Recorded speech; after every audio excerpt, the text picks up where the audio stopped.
see a Wise featured on my channel, you know I'll be in a good mood.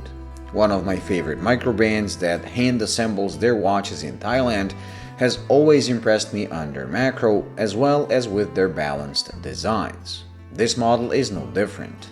Called Flyboy, it is their take on a pilot watch, and it was inspired by Corsair V93S, a World War I fighter that was also made in Thailand under US license. It is more famous, however, as the plane used for fighting King Kong on the Empire State Building in the original movie. The watch itself is a very handsome pilot-styled watch with large, easy-to-read hands and numerals. Despite a very chronograph-like vibe, a closer look at the subdials reveals it is actually a calendar watch. The subdial at 9 o'clock is used for day of the week, while the one at 3 is used for the month. Date is shown at 6 o'clock, making for a very symmetrical look. The movement used is a Miyota 9122, which is a premium line of their movements, so just like the popular 9015, this one beats at 28,800 bph and comes with both hacking and hand winding.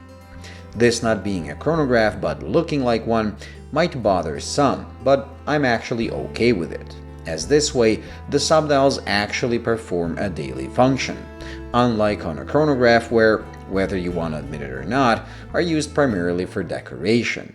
When I want something measured, I don't do it with my Speedmaster, but rather use one of my G-Shocks.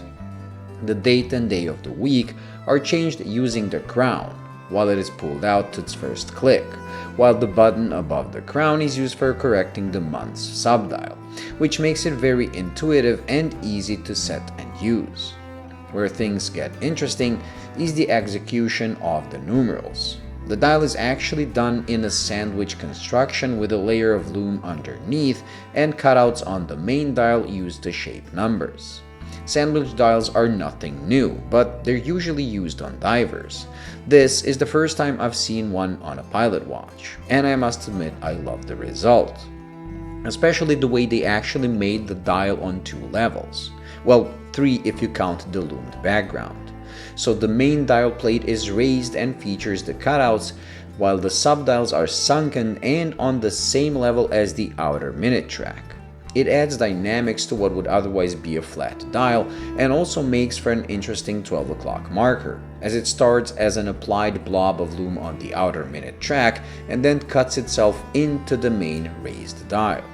I also like both the color and texture of the dial. It makes the watch look sophisticated somehow, while all the details I mentioned make it much more interesting than the first glance would suggest.